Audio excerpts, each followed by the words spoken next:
Hi, my name is Ivy Starnes, and I'm a gaited horse trainer in Fort Worth, Texas. Today we're talking about what it looks like if you go to one of my clinics.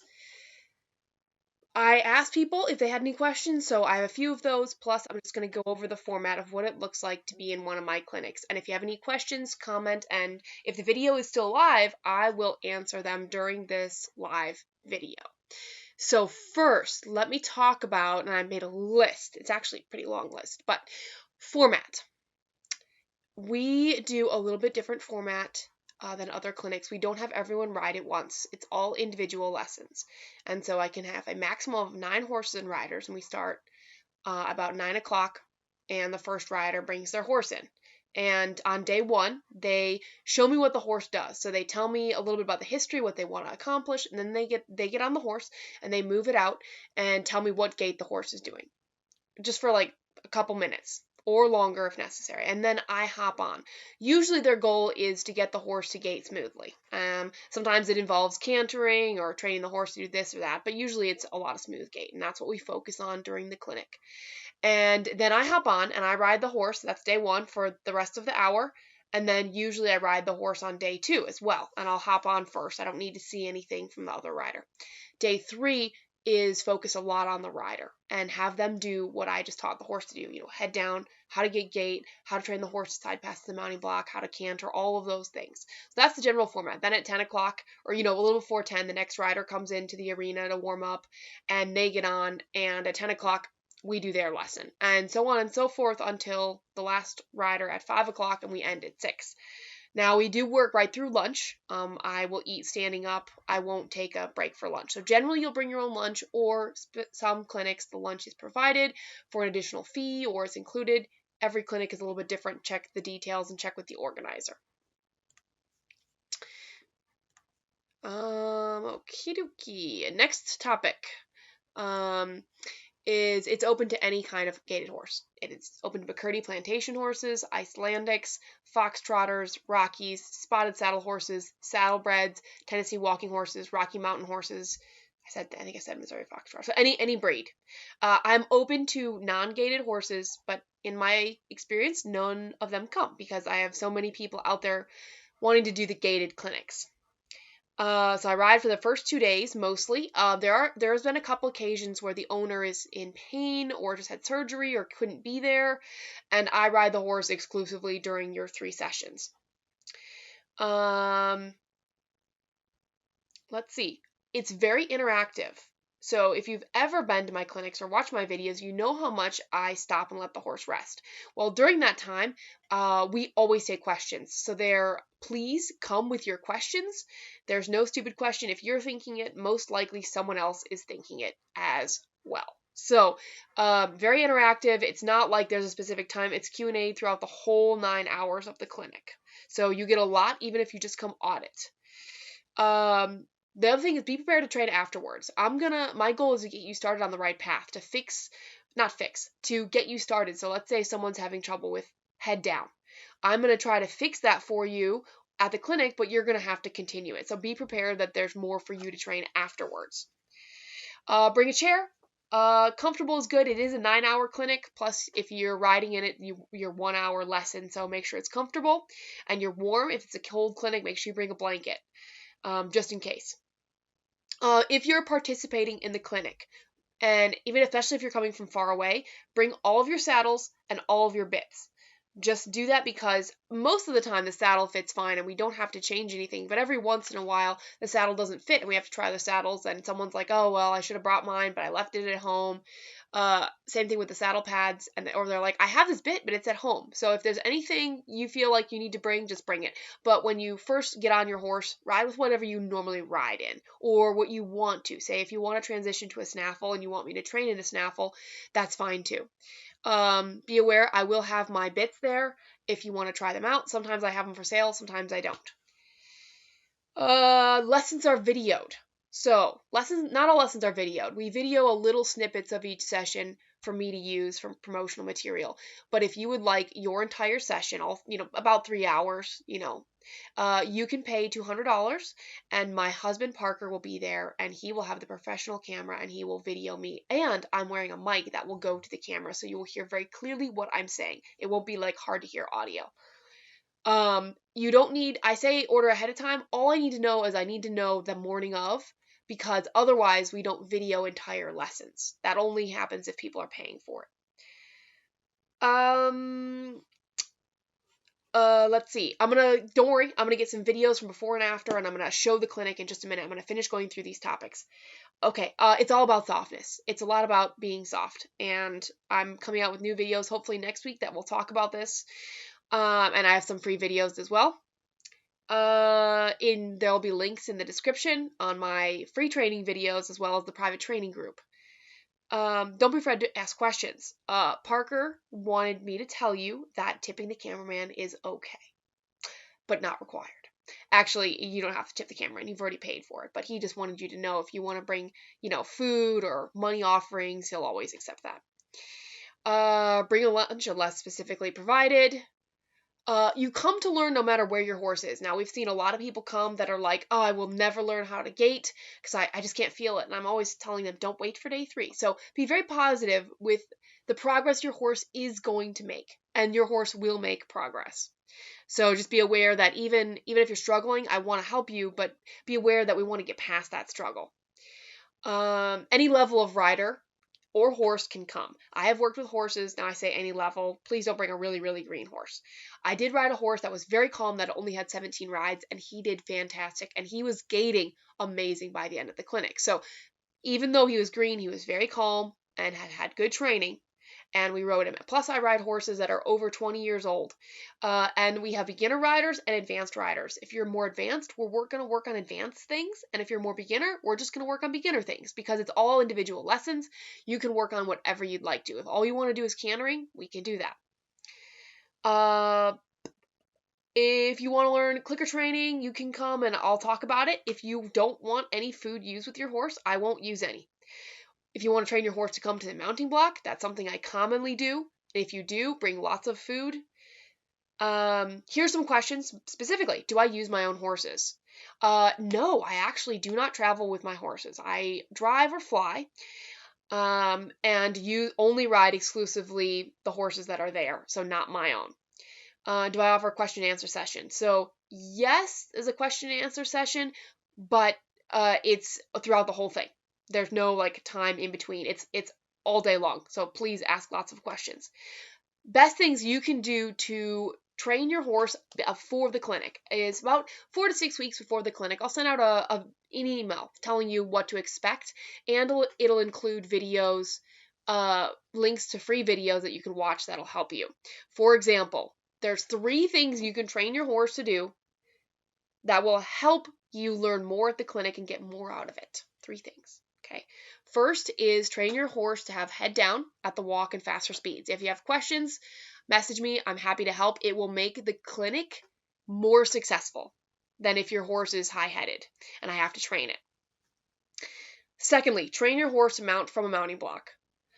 Now, the reason I say this is because I always mount from a mounting block. And if I have to spend 5 minutes because your horse won't stand and just wants to spin, I will. And you lose 5 minutes of working on the gait. So, little tip there.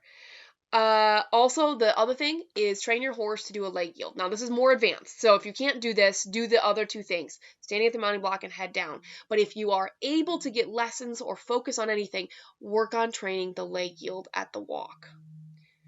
Let's see. Do we have any questions? Am I going to be near Western New York? I am not. The only place I'm going to be in the east so far is going to be New Hampshire and Maine, which is not very close to Western New York, but you're welcome to make the drive. And I'll be in New Hampshire, and I'm not coming to Pennsylvania at all this year. I'm sorry. There's been a lot of requests for Pennsylvania and New Orleans, and New Jersey and stuff. Marla says I'm signed up for the Iowa clinic. Awesome. Great. We'll see you there. 2022 schedule is complete, and the link is in the description. And where can you post your upcoming clinics? I'll be posting them on social media soon, but the link is in the description for all the upcoming clinics in 2022. Let's see here. Good, I answered those questions. And I think I've covered all the topics. So let's go ahead and take a look at some videos. So I've got some before and after, and I've got a lot of other things. So keep the questions coming. So for example, this horse was day 1, and we worked on head down because he's very pacey. You can see that he can gait on. He can gait, like when he goes on the trail, he gaits, but he's tossing his head. We were still looking to try to find the right bit for him, but he was very high-headed. He kind of was fast. He's a big horse, so he moved kind of fast. And then this was day 2 on the road. Again, still a little bit of the head tossing, but once he learned, look at his head low, he starts gaiting. He really does just start gaiting with the head down. And again, that's so important. I'm going to show you a lot of examples of head down. This is Camus. He's a really well-trained horse. But he paced, and all we did was train him to do head down, which for this horse didn't mean very low. It just meant long reins, so no bringing the nose in, no tight reins. As again, his rider is excellent, but no tight reins, and training the head down in the arena first, and then we move to the road, which is one of the requirements is we have a road or a straightaway to ride on. And this is in Idaho. So here I'm asking him to soften first, and then I'm going to release, and that's the right time to ask for a gait. But I need that. See how he dropped his head to where it was level? That's what I'm looking for. I'm not looking for him to bring his nose in and keep it in. I'm not going to hold him in gait. My goal is to get the horses to gait on a loose rein and with their head fairly low. Now this guy, it doesn't keep his head as low as some horses. And that's important to note because not every horse has their head all the way down. There he started much less pacey. Now, as soon as the head comes up, I'll ask him to drop his head. And by day 3, he had it down a lot and was much better at gaiting. But he wanted to put his head up. So this is kind of, when I talk about softness, I'm talking about I want the nose to come in and then I'll release the reins. Now, this is how he was ridden, and you can see his nose is in, but he was pacing with his head like this. So as pretty as that is, it still kept him pacey. So we got to get that head lower. I don't remember why I included this video. He has a fairly level head, but during training, he would pace with his head level, and he needed it much, much lower. And I think we're going to see him lower. You'll see me shorten the reins. And again, I'll ask for head down, and I'm going to have more videos on this soon. See, there he's really starting to drop his head. But it needs to be a lot lower for this horse. Now, the other horse had stopped pacing when his head was this low, but this horse needs more work. Okay, so Chrome, we already talked about him. We talked about day 2. So here's just an excerpt of me training. This is like a few minutes long, so like 2.5 minutes long. I'll show the whole thing.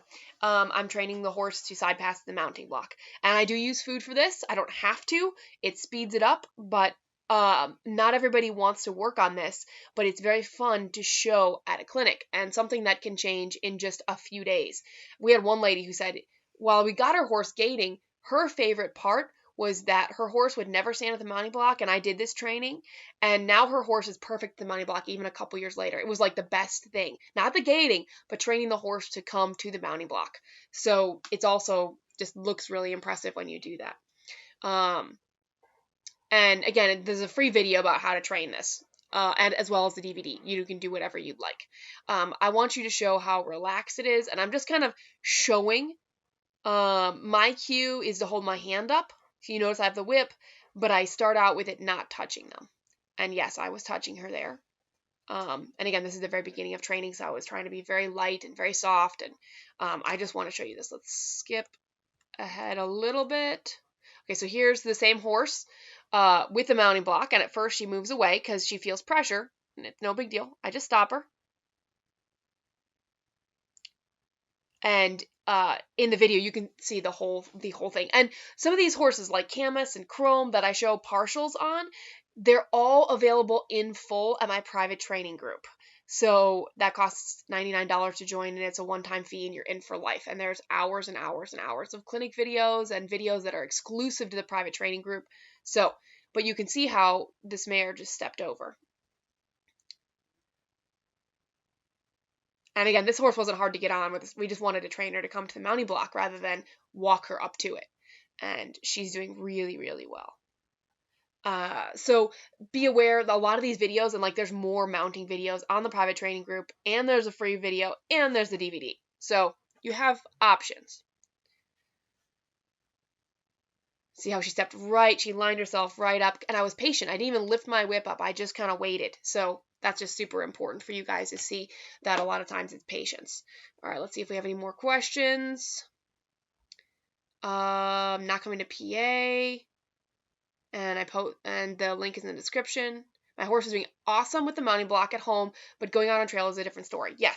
So, Marlis, to answer your question, or I think it's a question, she said her horse is doing great at the mounting block at home. You need to practice at home when it's more distraction, say windier, and then go to a trail ride, but get there an hour early and practice getting on and off as people are coming and going, but being in no rush to actually get on.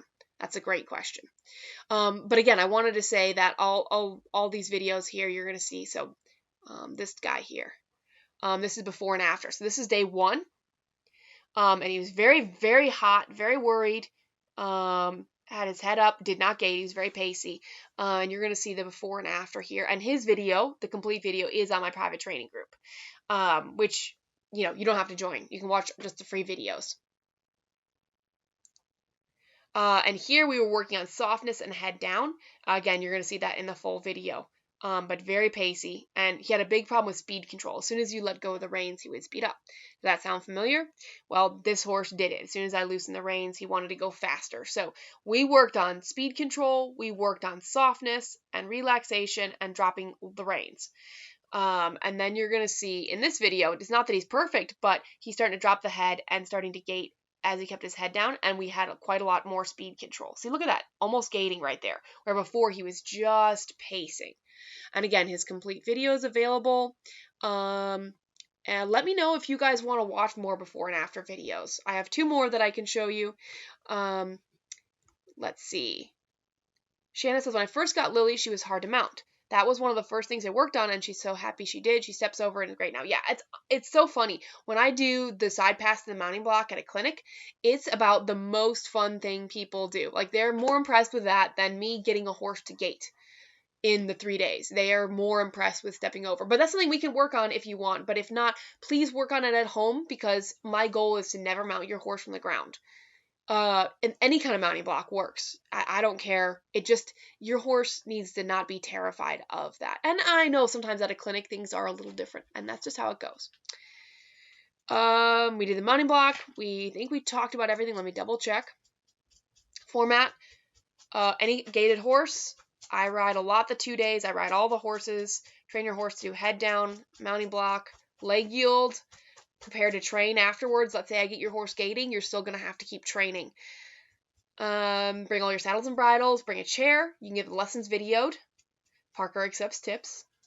Wink, wink. It's about softness. Bring your lunch. Oh, I forgot to say, I do video the lessons when I'm paid to. You are welcome to take pictures and video your lessons, no problem. Or have somebody else video them with your phone. That's not a problem at all. And I can use food or not use food, up to you. I think that's not very many questions, not very many views.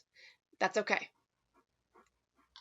So I just wanted to go over the format a little bit. Let me go over the format again in case anybody started watching now. The format is we start at 9 and everybody gets a 1-hour lesson. And you get to watch all the other lessons. You get to ask questions and comment. You'll notice similarities in your horse. You'll notice differences. There'll be trotty horses, pacey horses. And for that 1 hour, it's you. You tell us what we work on. If you want to work on cantering, side passing, just gaiting, relaxing, you tell us. I mean, I even had one lady say she wanted me to work on spookiness at the clinic, but it's a gaited horse clinic, right? So she came to me and said, we want to work on spooky. I said, well, I can't really work specifically on that, but I mean, we're going to work on head down and relaxation, and I'm going to teach you and the horse how to do this. She emailed me a few months later, and she's like, I cast a spell on her horse because she's been doing head down and her horse is not spooking. Now, I do not guarantee that we'll do that for every horse, but we didn't do bomb proof. Her horse never spooked that weekend. I didn't work on it. I didn't work on circles. I worked on head down and relaxation, and that should come through at all speeds, and stop and praise, of course. Sorry, not trying to say So the link is in the description that has all of my clinics and my whole schedule. Donna says, I have 2 gaited mares. Will I be able to work with my second mare on my own from what I learn? Absolutely. So let's say you come to a clinic and you bring 1 horse. If the horses are similar, you absolutely will be able to go home and work on it.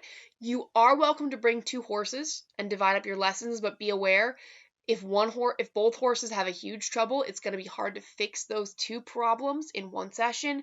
If one just needs a refresher or both just need a refresher or a little bit of work, it's no problem to have 2 horses at a clinic. Like we had someone bring a very, very trotty horse and a very green horse, and she wanted me to work with both. Well, the trotty horse we weren't able to fix, and the green horse needed just basic groundwork, which I showed her how to do. So understand there's challenges, but you can have 2 horses. One time we had a couple who bought 2 spots. They brought 3 horses. And we split time. I think the first day, they wanted me to focus on 2 of them especially, but I rode all 3. But they chose. I think they had the back-to-back spots and was like, when do you want it?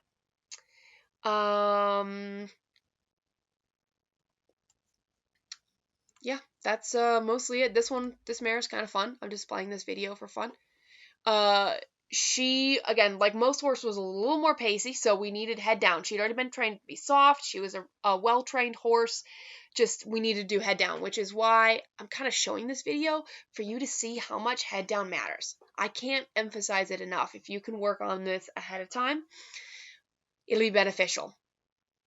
So here's the before. The first day, I ride this horse, Mira. Very fun to ride, as I recall. Very pacey. So uncomfortable to ride, but fun to do the training with.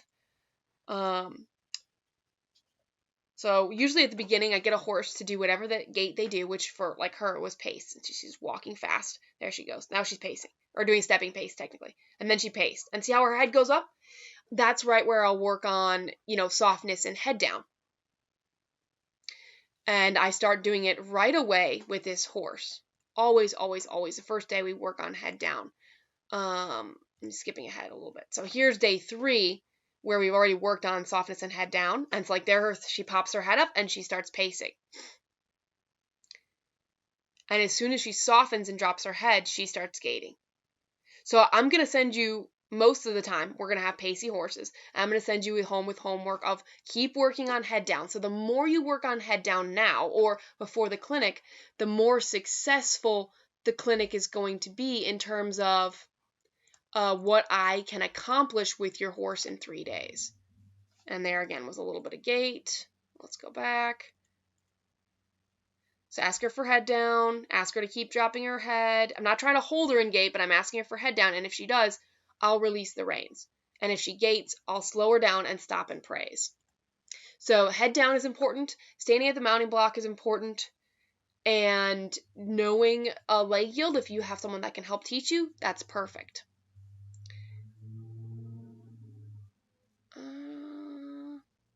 Donna says, excellent. Well, one is really good. The other is pacey. She signed up for Oregon, so she's so excited. Okay, good. That sounds excellent. Okay, there's no other questions right now. If you have a question, feel free to message me or comment on this video, and I will reply. But it gives you an idea of the format of the clinic. Thank you guys so much for watching, and I hope it warms up where you're at. It's not 0 degrees here in Texas. It's like 50. So anyway, thanks. Have a great ride. Let me know if you have any questions.